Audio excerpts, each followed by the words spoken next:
You are listening to The Investor Way with Sam Ball and Jonathan McEwen. If you enjoy the show, please subscribe and follow us on Twitter at TIWTweets.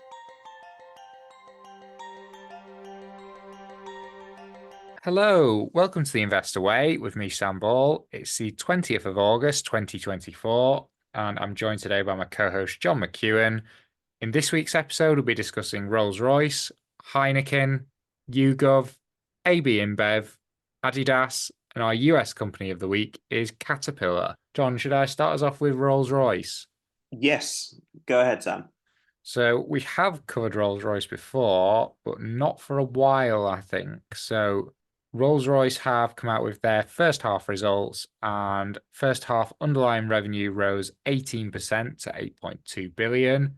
The rise was fueled by double-digit growth in both civil aerospace and the defence divisions. Underlying operating profit jumped by 71% to 1.1 billion. The uplift was largely driven by higher margins in civil aerospace, which benefited from efficiencies, contract improvements, and increased volumes. Underlying free cash flow grew from 400 million to 1.2 billion, and net debt improved from 2 billion to 800 million from the beginning of the year. Full year guidance has been upgraded. Underlying operating profits are now expected to be between 2.1 and 2.3 billion, and that's up from 1.7 to 2 billion. And free cash flow is set to land between 2.1 to 2.2 billion, up from 1.7 to 1.9 billion. Dividends have been reinstated, and markets expect a payment of around 5p a share in the new year, and the shares were up 10% following the announcement. So, for anyone who's not familiar with Rolls-Royce, the bulk of the revenue comes from aeroplane engines for long-haul flights, and a lot of the revenue comes from servicing those engines. Engine flying hours have increased to 101% of the 2019 levels, and that's expected to increase further to up to 110% of 2019 levels as more of the engines get in the air and long-haul travel remains strong. In terms of the valuation, the business trades at a forward PE of 25.9, and that compares to a 10-year average of 15. The prospective yield over the next 12 months is 0.9%, and the 10-year average is 1.4%. I thought these results were excellent. The last time we covered the business, from memory, I think it was in a bit of a poor state. It was very much a turnaround, and it looks like that turnaround is probably nearing completion, actually. It looks like management have done an excellent job, because I think they were really struggling when we last covered them.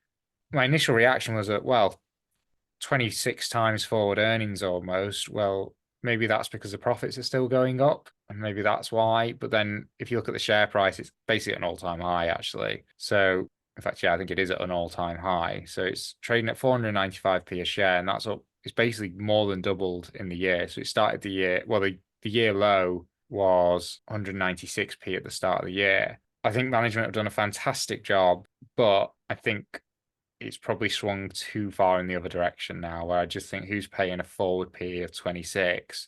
The revenue growth is excellent, in fairness, at 18%, but I can't see a scenario where they're growing at 18% a year going forward. And to justify a PE of 26, they do need to be growing quite a decent amount, which I just don't see. So I think maybe the shares in hindsight were a little bit too low, and now they've swung too far the other way. But John, what do you think? Yeah, no, I would agree with you generally there, Sam. I think the results are fantastic, and it was a company that had been struggling, but I think it's a bit overdone now, and the shares are up, I think, nearly 5 times in the last 2 years. I think it's, in terms of the nature of the business, it is certainly very capital intensive. It does have high barriers to entry, but I don't see huge growth there. And we are sort of essentially back at pre-pandemic levels in terms of the flight time. So it's not one that really appeals. And I think sort of aerospace in general isn't particularly appealing for some of those reasons. So I would be staying clear. Shall we move on to Heineken? Yes. So we've covered it a few times. It's the brewer and owner of brands like Heineken itself, but also Moretti, Beavertown. They had their half-year results out, and they were a little while ago now in late July, but we're just covering it. We've got a couple of brewers on this week. They reported underlying net revenue of 14.8 billion euros in the first half, up 6% on an organic basis. And this was driven by a 4.3% higher average price and 1.3% uplift in volumes, with all regions seeing growth. Underlying operating profit was up 12.5% to 2.1 billion euros. That was helped by top-line growth and £300 million of cost savings. Free cash flow improved from an outflow of around 300 million to an inflow of 800 million, and net debt stood at 16.2 billion at the half-year mark. Full year guidance has been narrowed, with Heineken now expecting underlying operating profit growth of between 4 and 8%. And previously it was low to high single digits. And an interim dividend of 69 cents a share has been announced, in line with last year. Net debt stands at around 2.4 times EBITDA, and on these results, the shares were down nearly 4.5%. In terms of valuation, Heineken has a market cap of 46 billion euros and trades at 17.5 times forward earnings, compared with a 10-year average of 20, and it has a dividend yield of 2.1%. I didn't think these results were terrible. I thought that it was encouraging that, they've got still clearly with those brands got some pricing power, and that volumes were still up, albeit only sort of marginally. I think it's difficult, particularly for some of these brewers, as there has been sort of a trend or a general trend in terms of, I suppose, less consumption of alcohol, and that the brewers particularly are much more heavily, or things weigh much more heavily in terms of volumes. I think when you talk about premiumization, and that's something that I think the distillers are probably a bit better at, and the margins are much better on the spirits than they are on the beers themselves. So it's naturally something that they're going to struggle a bit more with. I think the investment case and the reason that they're priced to be a bit more expensive is the emerging markets case for them, and Asia Pacific, where they're really targeting, compared with some of their more mature Western markets. We covered Diageo recently. That's one that I do own. I think it has better brands. The margins are much better, and it would be the one that I would favour going forward. It's not in the same industry exactly, because although it does have Guinness, it's more orientated towards the spirit market, and I think that better suits the sort of industry trend towards premiumization. So that would be the one that I would be going for. The result, well, it's been having a fairly tough time, Diageo, at the moment, but still, that would be my preferred company in the sector. Sam, what are your thoughts on these results from Heineken? I think the results pretty decent, actually, given the size of the company and how saturated I think a lot of the markets and competitive a lot of the markets it's in probably are. I think actually, in fairness to Heineken, so I've just had a look through the brands now, and I don't think I'd really appreciated how many they had. So I mean, in terms of the lagers, they've got some decent brands, but the cider's really quite strong. So they've got Orchard Thieves, Strongbow, Bulmers, and Old Moot. Yeah. I didn't realise they had that many ciders. So yeah, they've actually got probably better brands than I thought they had. There's some pretty strong brands in there, especially when you take into account the lagers. But the issue I would have is, as you've mentioned, spirits are higher margin. They don't really have any spirits. And it's trading at the same price as Diageo. I think even when Diageo was more expensive, I'd have probably paid up for Diageo, just because it does have those higher margin brands and those more premium brands, especially if there is a bit of a trend towards people maybe drinking less, but drinking more spirits, for example, which does seem like people are drinking less certainly in terms of volumes. So yeah, I think the results are pretty good. I don't think it looks like a terrible business, in fairness to it. I just think, why would you get it when you can get Heineken for the same price? It's probably a better business with better margins. So yeah, I just think with Diageo, I know it's not usually trading at the same price, but even if it was more expensive, I'd probably prefer it. I think the dividend yield's better with Diageo as well. So yeah, I'd just pick Diageo. Yeah, no, fair enough. Okay then, on to YouGov. Yes, so this is a debut on the show. So YouGov, which I think if you're in the UK, you'll be familiar with, they do a lot of the political polls. So this is a business that I didn't realize was listed, and we've got in the next few weeks. I'm going away for a few weeks, so we're going to have quite a few interviews releasing, and one of them is Paul Liddell, who's coming back, who came on a couple of years ago, and we spoke about YouGov in this interview that's coming up in quite some length, and I thought it sounded quite interesting. So he does a much better job at explaining it than I do. However, I thought as a warm up, I'm obviously doing this afterwards on the back of it because I wanted to take a look at it, but he will probably go into detail much better than I have here in a few weeks' time. But think of it as a nice warm up. But YouGov have come out with a full year trading update. And before I dive into it, they have a fact sheet for any potential investors. So our mission is to supply a continuous stream of accurate data and insight into what the world thinks, so that companies, governments, and institutions can make informed decisions. At the core of YouGov platform is an ever-growing source of consumer data that has been amassed over our 20 years of operation. Our products and services draw on this detailed understanding of 26 million registered panel members to deliver accurate, actionable consumer insights to our clients. Our clients use these insights to explore, plan, activate, track their marketing activities better. They have over 4,300 clients worldwide, and they're the number one most quoted market research source worldwide. They have 3 divisions, and first division is data products, which comprises 33% of revenue, 10% of underlying revenue growth, and has a 42% adjusted operating profit margin. So the data products division, this division comprises our syndicated data products, which are available to clients on a subscription basis. It includes our daily brand perception tracker, YouGov brand index, and the media planning and segmentation tool, YouGov Profiles, which combined into our YouGov Plan and Track solution, helps marketers plan and execute their campaign strategy and track its success. The data services division makes up 19% of revenue, negative 8% underlying revenue growth. So it looks like this market's shrinking, or this segment shrinking, and has an adjusted operating profit margin of 16%. This division comprises our YouGov real-time omnibus service, which provides clients a fast turnaround, typically 24 to 48 hours, and cost-effective survey service for reaching nationally representative and specialist samples. And finally, they've got the custom research division, which makes up 48% of revenue, 17% of underlying revenue growth, and has an adjusted operating profit margin of 23%. This division offers a wide range of quantitative and qualitative research, including substantial global trackers that is tailored by sector specialist teams to meet client-specific requirements.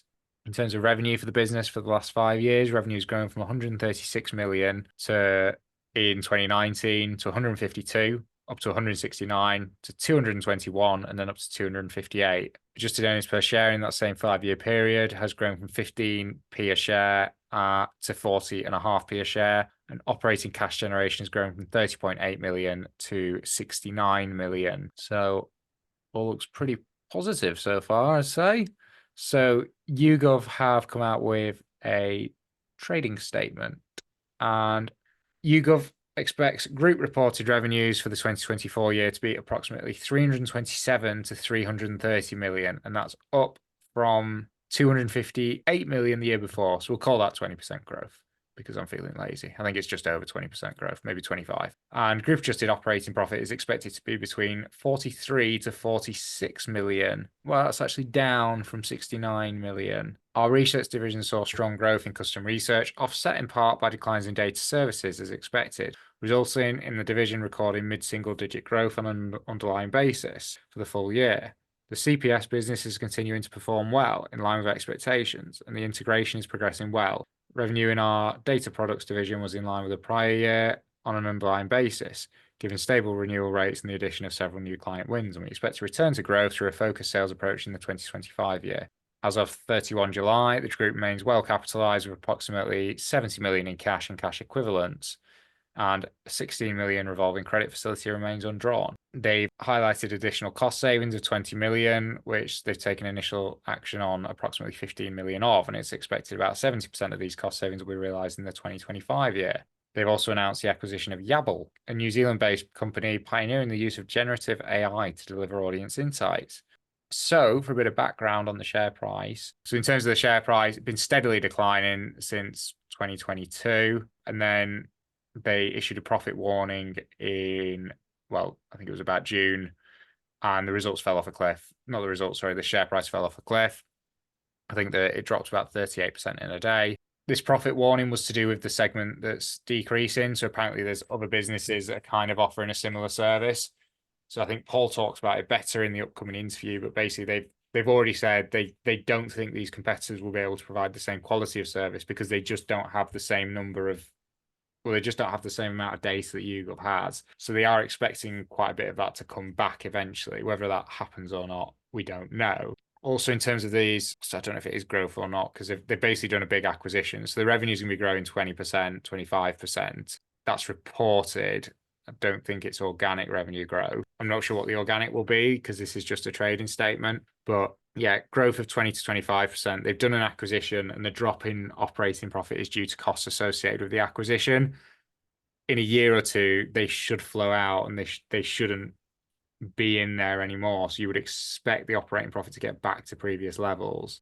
On current operating profit levels, so not even the previous levels, it's on a PE of 15. And if it goes back up, the PE would be below 10, which probably tells you that the market's maybe not expecting it to go back up. But when you look at those figures over the past 5 years that we talked about, you would hope this is just a wobble. I think it's got incredible brand recognition. I think as a marketing platform, it reminds me a bit of Trust Advisor, which we covered on the show. Now, when we did Trust Advisor, that was trading at 50 times earnings or something like that. I think, well, I don't know if maybe it was just a bit, it was obviously priced quite a bit more because it's dropped by more than, it's dropped by, well, quite a lot. So it must have been at one point probably trading at about 50 times earnings itself. But now it's swung and it's now potentially at a forward P of below 10 if you think it can get back to where it was last year. And when you look at how consistently those results were going up prior to this wobble, I think it seems really cheap. And I think it seems like it might warrant further investigation. So I'd be interested to know what your thoughts are, John. Yeah, no, I would tend to agree with you on that. I think it looks appealing on the surface. I would want to know a bit more about the moat around it and I suppose some of the barriers to entry into this market.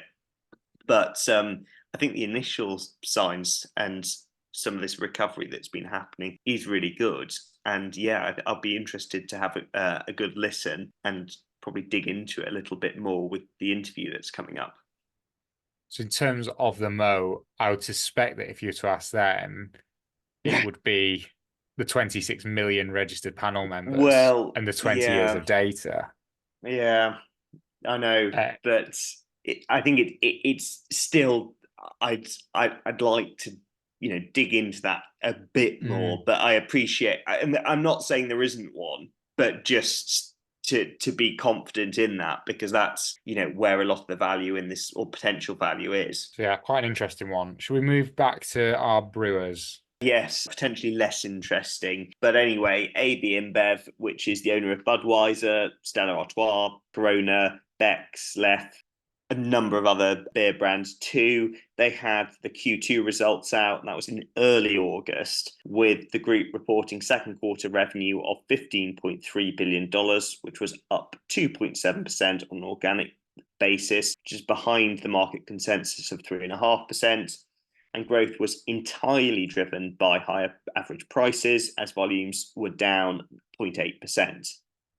Underlying operating profit rose by 11.9% to $3.9 billion, and production efficiencies and a tight grip of operational costs helped improve those margins. Free cash flow improved from an outflow of around 500 million to an inflow of around 900 million, and net debt increased from $67.6 billion to $70.4 billion over the first half of the year. Full year cash profit guidance, EBITDA, has been reiterated and it's expected to grow by between 4 and 8%. And it was up 7% for reference in 2023. That's in line with the group's medium-term target. Net debt stood at 3.4 times EBITDA, and the shares were up 2% on the results. In terms of valuation, the group has a market cap of just under 100 billion euros and trades at 16.6 times forward earnings compared with the 10-year average of 19.7, and it has a prospective dividend yield of 2%. So I suppose not entirely dissimilar to Heineken, but in terms of revenue, it is well, about half that's 2.7%, although the volumes are down by nearly 1%. I think they are still struggling in some senses, and that's partly with Bud Light and the marketing campaign that they didn't manage to pull off and caused a lot of upset in the States. That's still impacting the group. I think in some other markets, it's slightly more positive. Again, the investment case is based on the emerging markets and Latin America and Africa in particular, and they are trying to move towards that premium end. Again, it's quite similar to Heineken in that sense. I think for the same reasons that I wouldn't buy shares in Heineken, I would probably not. Well, I wouldn't buy shares in AB InBev. And I think again, I'm sure you'll come on to it as well, Sam, coming to the valuation, I think Diageo at very similar valuations is a more attractive product, or more attractive proposition, I should say, and has greater pricing power and is not as dependent on the volumes as AB InBev and Heineken, the sort of more traditional brewers in that sense. So no, it wouldn't be one for me. But I think with both of the businesses, you could do a lot worse, but there are just, for me, better ones out there. Sam, what are your thoughts on AB InBev?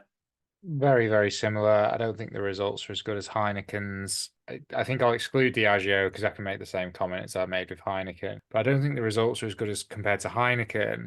And I don't think the brands are as good either. It just seems to sort of have sort of maybe 4 or 5 lager brands, and that's basically it. Whereas at least Heineken, I know we're complaining it doesn't have the spirits, but at least it has other brands. It's got, quite a strong cider portfolio as well. So I think if I had to have one of the two, I would probably go with Heineken. What about, because they're similar priced as well. What about you? Yeah, I would, without being boring, I probably would too. And it also does have less debt on the balance sheet too. But no, that would be my feeling as well. Right. Should we move to Adidas then? Yes. So, what can you tell us about the German sports giant, Sam? So we have covered them once before on the show, but that was a little while ago. I just wanted to check in and see how they're doing because it is definitely a brand I would like to own.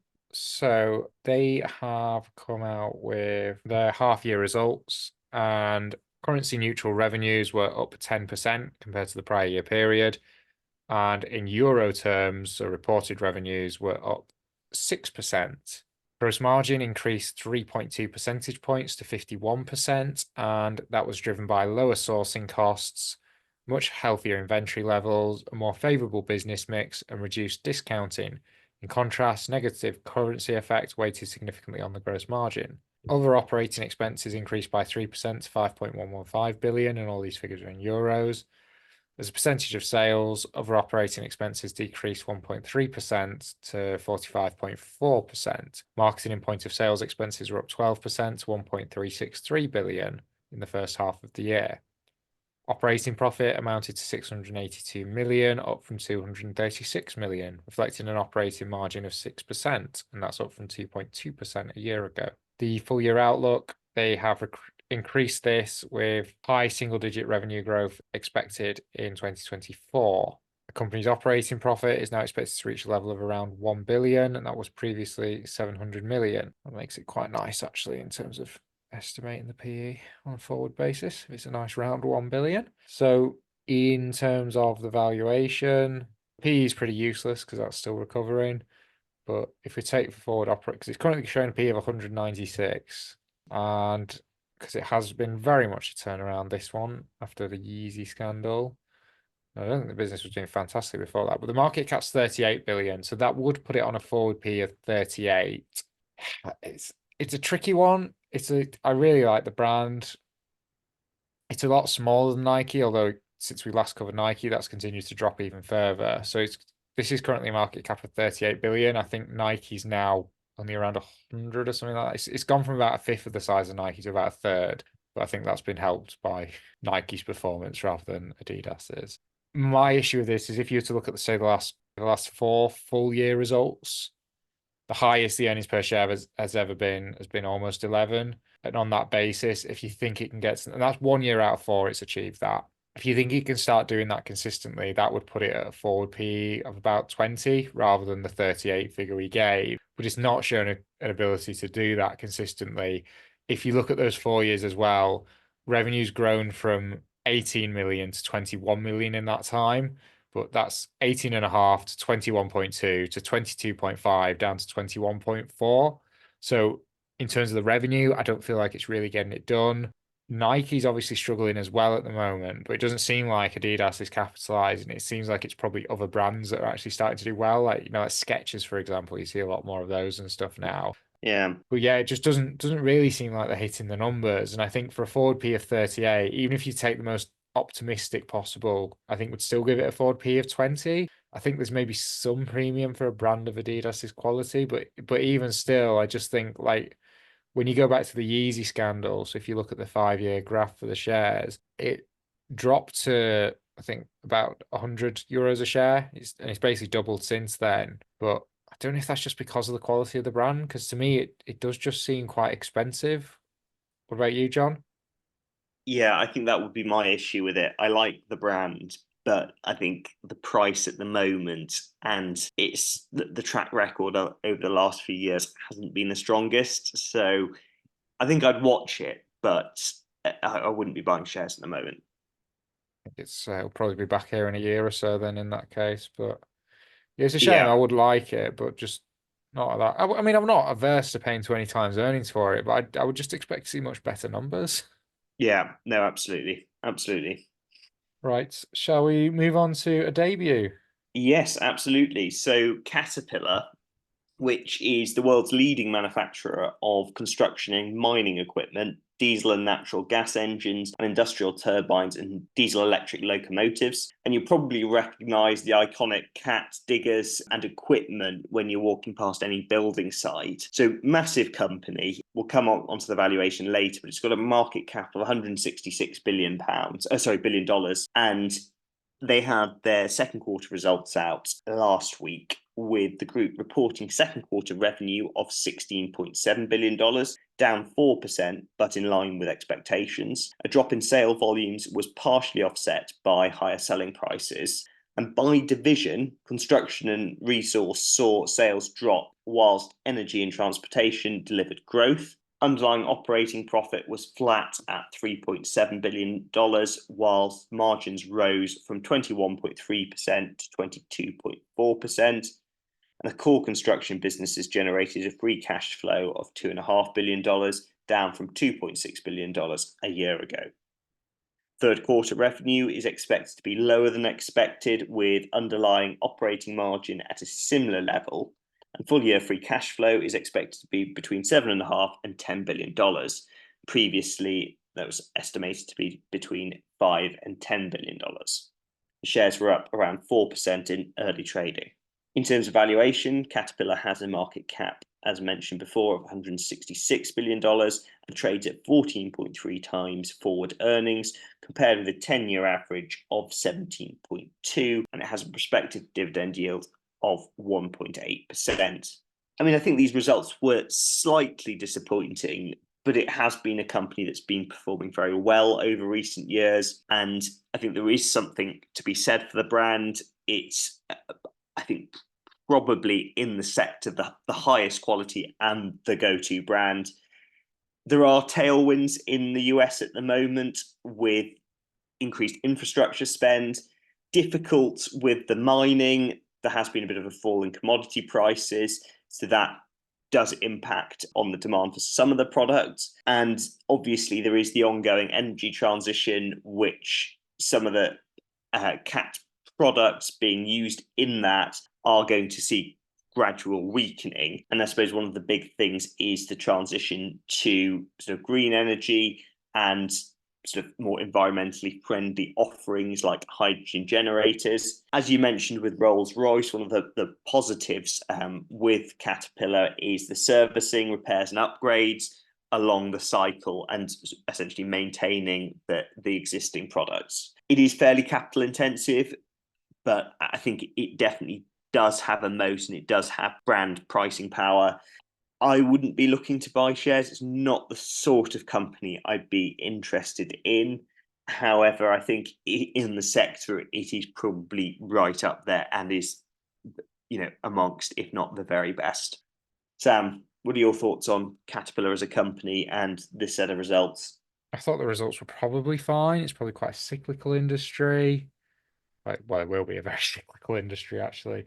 It's just not an industry I'd be interested in. I think as a business, it's far too capital intensive. And I think you can see that in terms of the difference between free cash flow and the operating profit.